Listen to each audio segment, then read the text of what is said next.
खर्च भागत नाही. ते सरकारी कर्ज काही माफ व्हावं. परंतु कर्ज किती आहे? 40,000 कर्ज आहे अंजुमन. 40,000. जमीन किती तुम्हाला? जमीन 4.5 एकर. अच्छा. आणि जमिनीत उत्पन्नावर काय होत नाही का? उत्पन्न काय त्याचं त्यालाच पूर्ण झालं साहेब. आणि इथं काय व्हायलंय, 50 किलोचं पोतं 3,000 रुपयाला मिळालंय.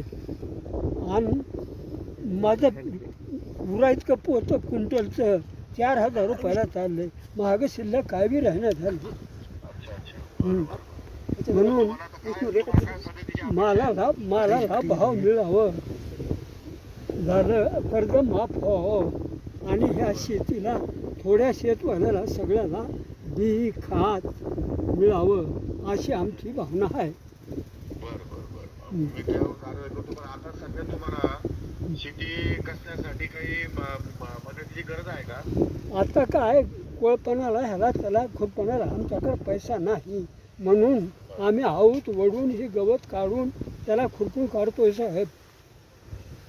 त्याला दुसरा काय मार्ग आहे? म्हणजे कुणी गावामधून आपले बैल जोडी वगैरे भाड्याने करतील का तुम्हाला?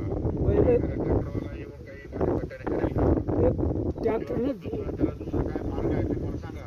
ट्रॅक्टरनं जमना साहेब, याच्यामध्ये बैलानंच करावं लागतंय. मग गावात बैल आहे का कोणाकडे दुसरे? बैल आहेत तर बरी 3,000 रुपये हजेरी मागतात. आम्हाला मदत कुणी करू शकत नाही.